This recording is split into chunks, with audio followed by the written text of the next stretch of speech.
The Buckeyes just landed a beast from the great state of Ohio.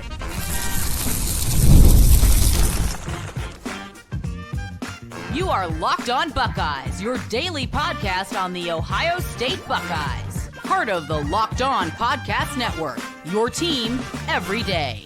Welcome in, Buckeye fans, to your Victory Monday edition of Locked On Buckeyes, which is your daily Ohio State podcast, part of the Locked On Podcast Network, your team every day. I'm your host, Jay Stevens, veteran sports talk host, delivering passionate coverage about your Buckeyes. And today's episode is brought to you by FanDuel. Right now, new customers can get $200 in bonus bets when your first $5 bet wins. During today's show, we will discuss a big financial change for collegiate athletics that's going to begin in a few short weeks, as well as how many running backs Carlos Loughlin needs in the 26th class. But first, official visit season is full of excitement, getting a lot of the top-end talent around the country to come to Columbus to really have the Buckeyes coaches sell the program to guys they want to play at Ohio State in the future.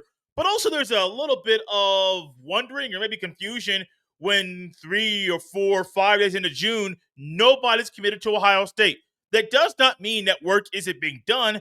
It's just meaning that that player is not ready to commit to Ohio State. And over the weekend, the Buckeyes got a commitment, the first commitment during the official visit season, and it's from 4-star running back Favour Akih. And this young man can play. He plays linebacker in high school as well at Rutherford B. Hayes High School in Delaware, Ohio. But he's a running back, y'all. And when you watch this man play football, you can easily tell what he is as a player, his speed, his quickness, his vision, his footwork. He is the type of versatile running back you want at Ohio State. He's also the first running back, to commit to the Buckeyes 26th class. So there's a lot of great things to like about this young man. And some people may have wondered earlier in the show when I said it's a Victory Monday, that's a twofold thing. One, it's a Victory Monday because the Buckeyes just got a commitment. So we're rejoicing and being victorious about that fact. But also, every Monday is a Victory Monday when you won your last game, and that last game you won was the national championship. So you might hear me on this show more often say Victory Monday, not trying to gloat or anything like that, but simply being honest with everyone and thinking about how great it is to be an Ohio State player.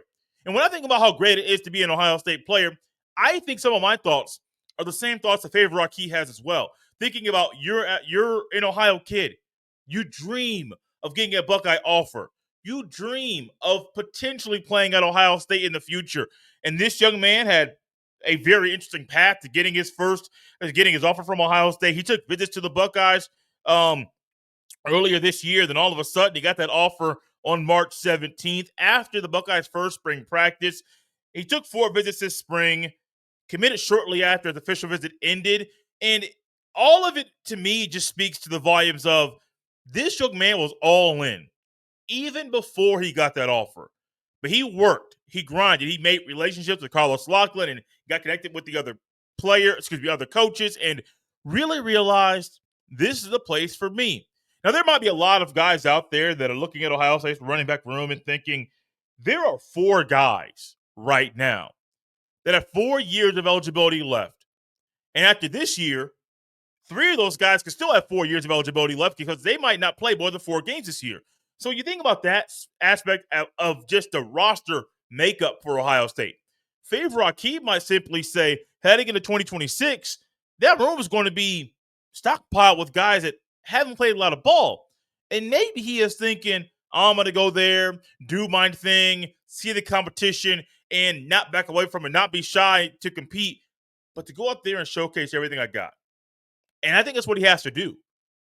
Don't look at the guys in the room and saying, man, there's a lot of talent here, a lot of talented guys that ain't played no ball. I'm going to have to wait till year 3 or year 4 to get on the field. No. And based off the way that I see Favour Akih tote the rock, I think he's going to come into Ohio State eager to jump guys in the depth chart, eager to make a name for himself on the football field. Now, I said it earlier, his footwork and his speed and his vision all jump off the screen. I encourage everybody listening or watching the show right now to go out there and find some clips and film of Favour Akih playing football, because you're going to find it's easy to fall in love with the way that he plays.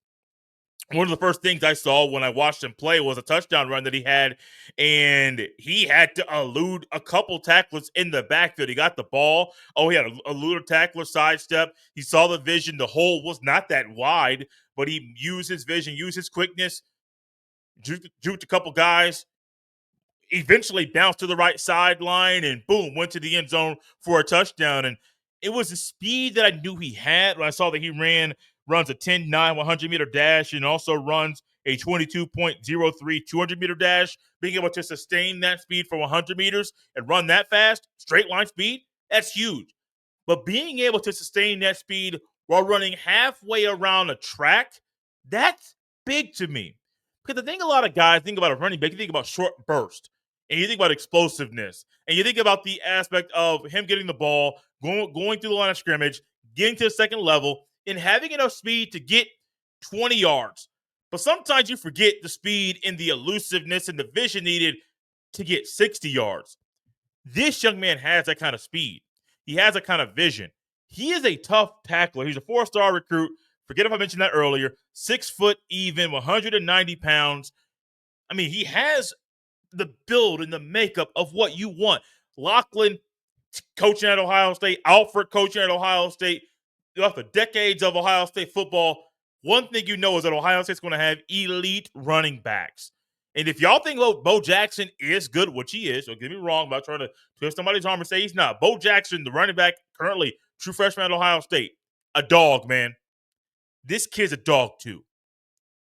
And so going forward for Ohio State and Carlos Lachlan and really the Buckeyes during official visits, I think you're going to see it's going to be very easy for Ohio State to start getting maybe another offensive lineman or two, or maybe a quarterback, because that's really what this class is missing right now, at least offensively, is a quarterback. You got the receivers, you got tight ends there, you got 3 offensive linemen, you got a running back. This side of the ball, at least in the class, will not be complete without a quarterback. Now, the Buckeyes are going to host quarterbacks on official visits this year, and so I'm looking forward to seeing how the reports and hearing how those things go, because they need to go very, very well. But it's a whole lot easier if I'm a quarterback in high school, heading into my senior year, to go out there and look at, okay, I got the receivers, the Dixon Watts and the Chris Henry Jr., Jaden Ricketts. I got those guys. I got tight ends. I got 3 old linemen, really solid guys. I got an elite running back behind me. Miss me with the 4-star stuff. I know he's a 4-star running back. I get it. I know what the recruiting rankings say. It's a 5-star kid to me, man. If I am doing it, and I'm not going to put a cap on how many 5 stars that are there, it's a 5-star kid to me. That's how good he is. And so for Ohio State to land Favour Akih right now, also a side note, as we have seen a lot of Ohio, not really side note, a big plus, where you've seen a lot of Ohio State recruits in this cycle shut down their recruitment, Favour Akih has also shut down his recruitment. So not only is this a big win for the Buckeyes on the trail as they got their first running back commitment in this cycle, you also got a kid that's all in. What more can you ask for? He was eager. He took a lot of unofficial visits. He got an offer. He came on his official visit. He committed shortly after the end of his visit this past week. What more could you ask for? You could ask for more running backs. And it makes me wonder, as the Buckeyes just got a commitment from the first back in this cycle, how many running backs should Carlos Lachlan go after? This episode is brought to you by FanDuel. The NBA playoffs are in full swing, and every night delivers highlight-worthy performances, major momentum shifts, and can't-miss moments. Whether it's a game-winning shot or a breakout player, there's never been a better time to get in on the action. FanDuel makes it easy to stay in the game before tip-off, and they also have live player props, performance trends, and same-game parlays. Fans have more ways than ever to play smart and win big. New to FanDuel?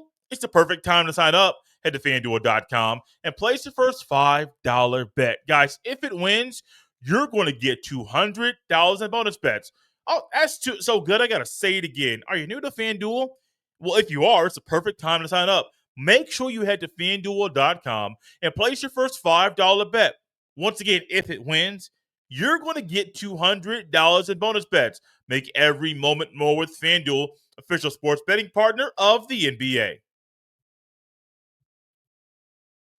Thank you all for tapping in Locked on Buckeyes and making this show your first listen of the day. I look up and down Ohio State's roster. I see a lot of really good guys, a lot of elite talent. I look up and down Ohio State's 26 class. See a lot of really good guys, a lot of elite talent. And when I think about Favour Akih being the 14th verbal commitment for the Buckeyes 2026 recruiting class, I think he is going to be a great back in the future to join the other elite talent that is currently at Ohio State that'll also be there in 26. But while he is the first, it's a true question to ask, how many running backs should Carlos Lachlan go after in their 26 class? Lachlan came in his first year. He got 3 guys to commit. Trust me, I was on this show, a longtime recruiting analyst, Brian Smith, also came on this show numerous times discussing why neither one of us thought Ohio State would be able to sign 3 running backs. Now, we thought they could get them to verbally commit. It would just still be tougher. But to get them to sign, that wasn't going to happen. But it did. We were wrong. I'm cool being wrong with stuff. Like, it's okay. We were wrong. Ohio State got Bo Jackson, Isaiah West, and Anthony Turbo Rogers to commit in the 25 class. Favour Akih, the first guy in the 26 class. And I think Ohio State's going to go after one more guy. And not even simply because of something I'm going to talk about later on, but because I think Lachlan in every single year is going to be one of those guys that's going to get 2 running backs. Because what's the best thing for a guy like Lachlan to have in his room? 2 guys that are coming into the room to compete with each other, which will also continue or hopefully create, if the culture is dead, of a culture to compete. I say dead culture because if you're not there to compete, your culture is dead, because you're supposed to be competing with yourself, with the other guys in your class, but also everybody else in that room. Competing is what you're supposed to do. Lachlan said that when he first got there. Walton also said that when he first came to Ohio State, came back to Ohio State to coach. You are there to compete. And so I think just for the competitive nature you want in guys at Ohio State, you want guys to come in that know they got to compete with somebody that's their own age. And I say that because, I mentioned that because it's important to compete with guys your own age. But this young man here in Favour Akih, he's going to be 16 throughout most of his senior season in just a few months. So a lot of guys in the room will not be his age. They'll be a little bit younger. But I think you're going to find Lachlan needing to go after 2. Not just for competition, but simply because you can almost expect every year for Ohio State to lose one running back to the portal. It was very odd this year that the Buckeyes didn't lose any to the portal as Sam Williams-Dixon went to the portal and decided to come back to Ohio State, where I thought, okay, you want to go somewhere else? You're the same grade as James Peoples, who is ahead of you. Buckeyes brought in C.J. Donaldson, who's automatically ahead of you. Bo Jackson's a true freshman, younger than you, but he's going to jump you in the depth chart. Turbo Rogers might also get more reps and more playing time than Sam Williams-Dixon. That's literally 4 guys that might get more playing time than Sam Williams-Dixon this year. And just off the things that I've seen, let's just say Favour Akih ends up committing to Ohio State, signing to the Buckeyes in the future. I think Favour Akih could come in and jump Sam Williams-Dixon as well. It's not because Williams-Dixon is a bad running back. I just think other guys have a better makeup as a running back, or they have certain skill sets in Turbo Rogers that make them better in Ryan Day's offense right now. But go after 2, because you're going to lose guys to the portal. If you think about Ohio State right now, based off the eligibility left for the guys in the room, there are currently 6 scholarship running backs in the room right now. If you think about what the eligibility they have left at this point in time, Donaldson has 1 year. Peoples has 3 years. Williams-Dixon, Bo Jackson, Isaiah West, and Turbo Rogers currently have 4 years left to play college football. So at the end of the year, Donaldson is done. Peoples goes down to 2. Williams-Dixon can't redshirt anymore because he did that last year. So he goes down to 3. My guess is Bo Jackson plays more than 4 games, so he will go down to 3. Isaiah West plays less than 4 games, so he's still at 4. And Turbo Rogers is 1 up in the year. So realistically, you're going to have quite a few guys that are still going to have a lot of football left when 26 begins. Great, that's good for you. But you can also kind of expect that one of the 5 remaining running backs in Peoples, Williams, Dixon, Jackson, West, and Rogers are going to hit the portal. You might even get 2. And if that happens, the 26 running back room is going to have the same issue the 25 quarterback room currently has, where you're very, very slim. You don't have that many bodies. And what do you know about running backs and really playing football in general? At any given moment, a guy could get hurt. I don't like talking about injuries. I don't like people saying they want somebody to get hurt. I don't like it at all. As someone that's watched sports my entire life, just like many of you have watched sports your entire lives, injuries are part of the game. We all know it. We all expect it. We all realize at some point in time, somebody might get hurt. If you play football, if you play baseball, if you play tennis, I just got done watching Roland Garros earlier today before recording this show. Injuries are going to happen. You can't predict when it's going to happen. You could just try to help and make sure that you have ways to overcome said injuries at times. If Ohio State loses their starting quarterback in the fall, it's highly unlikely they're going to be able to overcome that injury. They've done it in route to winning a national championship, but it's highly unlikely they're going to be able to overcome that injury. If Ohio State loses running back or loses 2 running backs, it's also highly unlikely they'll be able to overcome that, but it could happen. So not only is it because guys may go to the portal, and not only is it because of the way that he can jump guys in the depth chart, even Favour Akih, you need 2 running backs in this cycle every single year. 2. I understand it's tough. And I understand it's going to have some people stand up late at night wondering if homeboy is going to commit to the school you're working at. It's very, very tough, but it can happen. A couple guys that are on the Buckeyes radar right now that would be guys to kind of keep as the top targets, not only keep, but they are the top targets remaining for Ohio State at the running back position. Savian Hyder, 5-star running back from Mineral, Virginia. And then also Derrek Cooper, 5-star running back from Chaminade, Madonna, the same high school Jeremiah Smith went to. So if you were one of the guys thinking like, man, Ohio State already got one high 4-star, at least to Jay's estimation, based off the things that I see at my eyeballs. And I watch him, he's a 4-star. He's a high 4-star. If anything, he's a 5-star because he's that good of a player, Favour Akih. Why not add another top-end elite player with him in Savian Hyder or Derrek Cooper? What is that going to do? Continue the culture of competition that Lachlan hasn't created. It was already there, but it's made better. I believe Mike Williams and Travion Henderson competed every single day. I believe Master Teague a few years ago was fighting tooth and nail to try to get more playing time, to try to get more snaps. Why? Because the Buckeyes literally brought a guy in at the same position in a year where Master Teague went into it in 2020, thought he was going to be the man. Master Teague was behind J.K. Dobbins, who was phenomenal running back for Ohio State. But Master Teague thought, this is my year. I get to showcase everything I got. I get to be the man toting the rock for Ohio State. Oh, wait, we're not having a season. Oh, wait, yes, we are. Man, it's my time to shine. Next thing you know, they bring in Trey Sermon from Oklahoma. And the next thing you know, Trey Sermon is a guy who comes in late, gets healthy, and goes off in the Big Ten championship game. The game against Clemson, unfortunately got hurt against Bama in the national championship.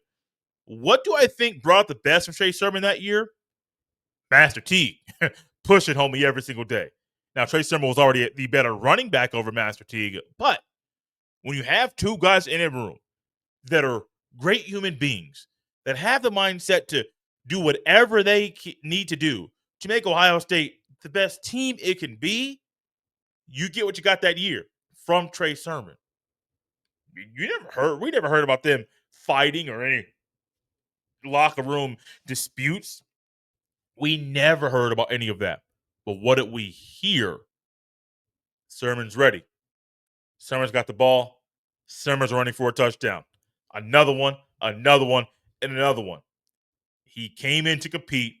He got healthy, and the rest is history. For Ohio State in 26, 27, and beyond, however many years Lachlan's at Ohio State, Go out there and compete and bring guys in. I'll say this last comment about Lachlan and turn it over to a big financial change coming to college football very, very soon. The only reason I think Lachlan would not get two guys on the high school recruiting side of things is if he knows going into every single year there's one running back that's going to enter the portal that he knows he can get. If that's not the case, get two running backs. You get more time with them. They are going to be a bigger piece of the future for your program, which is why I think two guys in high school every single year is the minimum.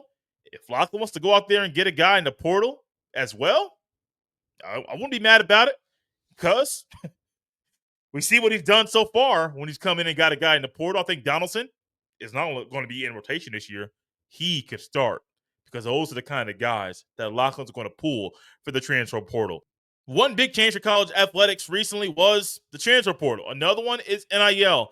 NIL was a big financial change, and there'll be another financial change coming to collegiate athletics as a whole in a few short weeks.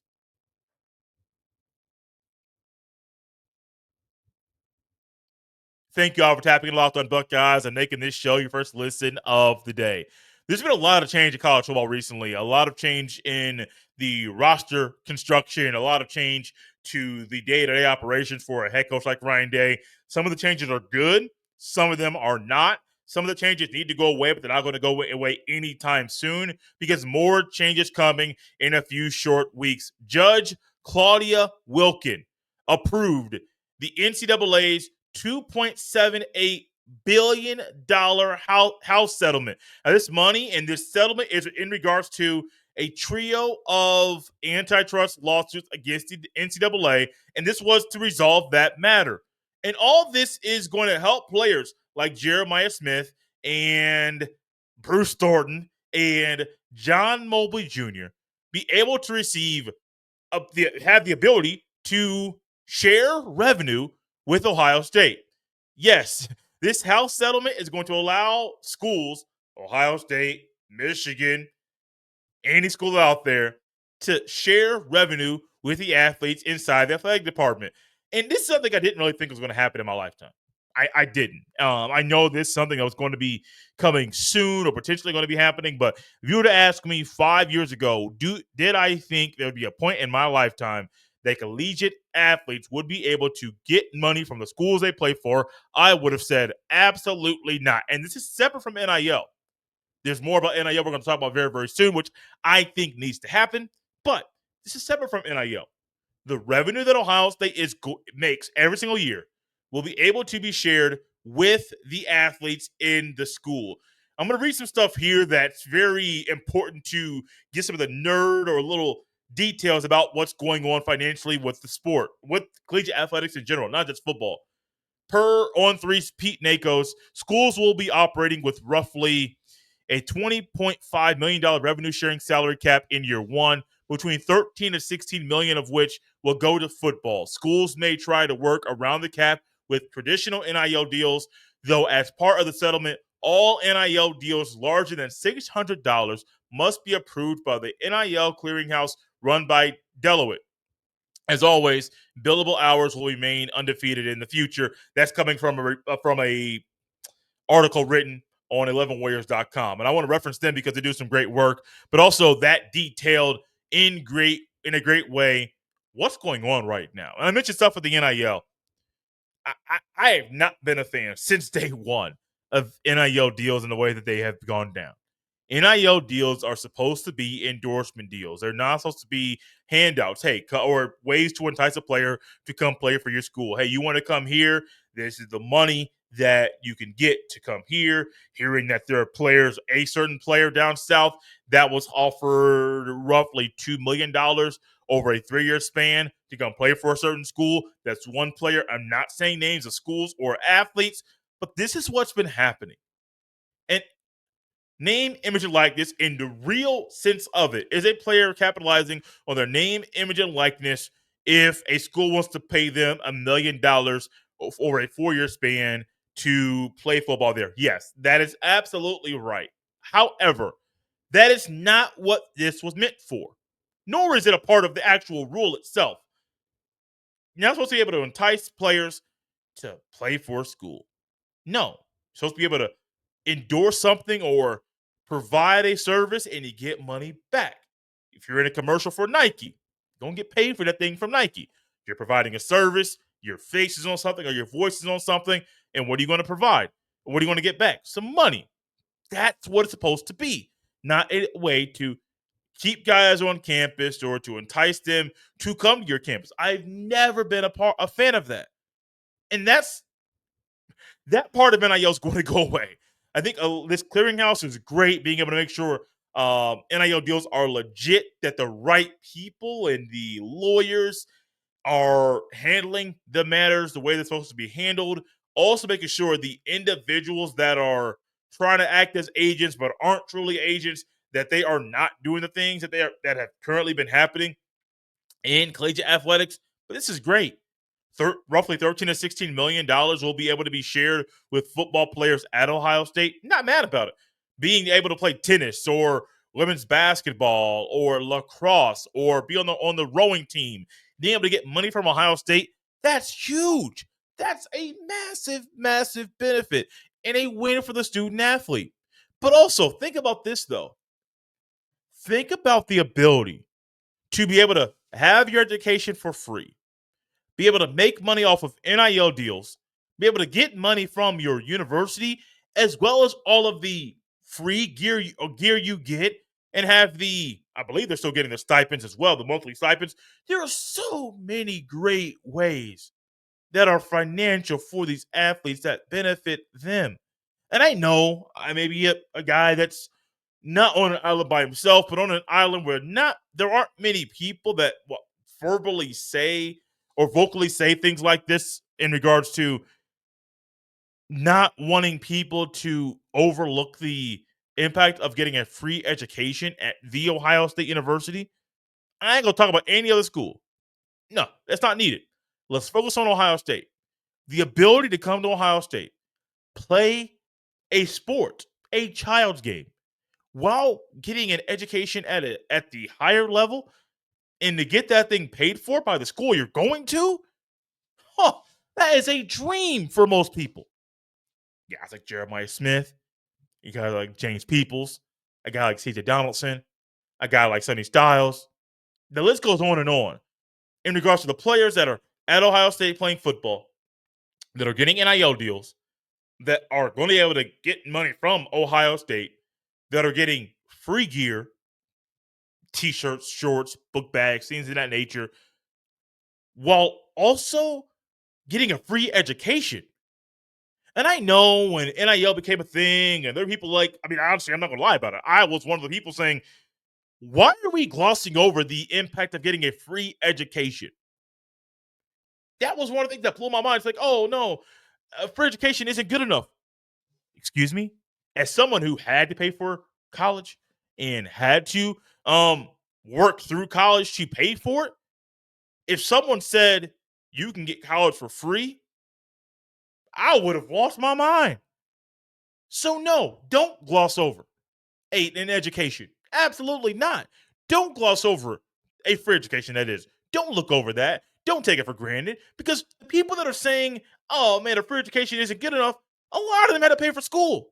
So how weird do you sound when you're sitting up here saying, well, free education isn't good enough, man. No, they need. I think for a lot of people in America, a lot of people, they would say playing football at The Ohio State University and getting your school paid for by said university is enough. But there's also more. Rev share with Ohio State. It's not just for Ohio State football. It's for all the sports that are under Ohio State's umbrella. Big time win. Big time win for the athletes. But keep this in mind too. A lot of people have apparently been upset with Ohio State and the premium seating and the suites on the field and the 400 wide chair back seats. People are upset about it. Okay, I get it. I get your thoughts. I get your reasoning. I get why you're thinking that way. But think about this as well. At the end of that show, when we were talking about the premium seating and things like that, I mentioned that Ross Bjork has talked about selling the naming rights to Ohio State.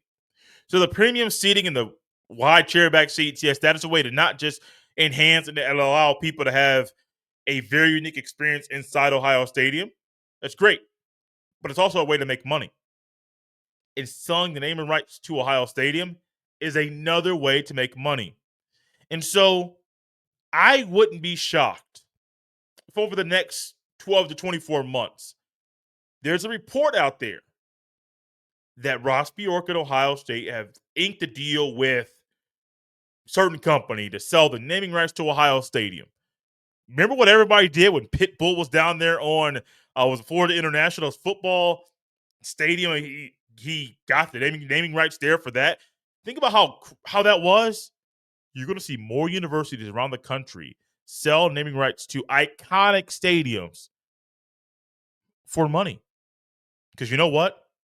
Y'all, it's all about the Benjamins. Thank y'all for tapping Locked on Buckeyes and making this show your first listen of the day. For your second listen, check out the portal because my guy, Brian Smith, has the latest rumors, portal entries, and signings. Be the most informed fan on the rapid changes to the college football landscape. Find the portal on the YouTube. You can also find Locked on Buckeyes on the YouTube as well, or wherever you listen to podcasts. You can follow me on any social media platform at jstevens07. Send every email to jstevens317@gmail.com. This has been Locked on Buckeyes right here on a Monday. It's a Victory Monday, in fact. We'll see you next time.